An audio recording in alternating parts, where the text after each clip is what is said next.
This article contains spoilers for Flashpoint Beyond number 5. The world of DC Comics is expanding with terms such as multiverse, omniverse, hypertime, and more.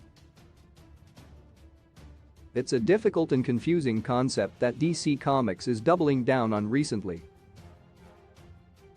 Currently, the entire DC universe is facing a dark crisis with the Dark Crisis on Infinite Earths event.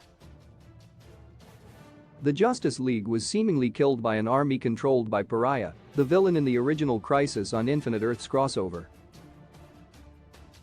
In actuality, Pariah put all of the Justice League members in separate dream worlds, using the energy from these worlds to create a new multiverse. DC's younger legacy heroes have had to step up in the Justice League's absence and be the heroes Earth Prime needs right now. Meanwhile, in Flashpoint Beyond number 5 by Geoff Johns, Tim Sheridan, Jeremy Adams, Xermanico and Mikkel Janin, another alternate reality thread is taking place, tying into Dark Crisis. The Flashpoint universe has returned somehow, and its universe's Batman, Thomas Wayne, is trying to eradicate his own false reality. But in the opening pages of the issue, the entire divine continuum is explained by Mr. Terrific. He talks about how the omniverse is different than the multiverse and how space and time splits into two different fabrics of reality. It's even possible to create what he calls hypertime. DC's multiverse terminology continues to be confusing.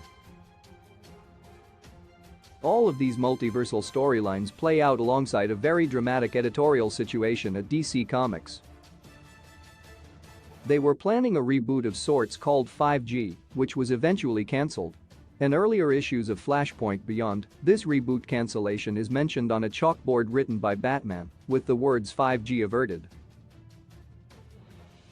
Those unfamiliar with the ins and outs of comic news might be completely confused by that reference, and it doesn't help that DC's crisis events are constantly introducing new terms and areas of existence, such as the Source Wall in the Dark Multiverse. Flashpoint Beyond tries to explain all of this in its opening pages, with a very big monologue that defines all of these terms, but it's still confusing, especially for first-time readers. It makes jumping into the DC universe and its big crisis events very difficult. However, none of this happened overnight. It was built up over time, with each event compounding on top of the already confusing storyline. DC Comics could choose to try and clean up this convoluted mythology, but as seen in the opening pages of this book, they decided to double down on it instead. Flashpoint Beyond number 5 is now available from DC Comics.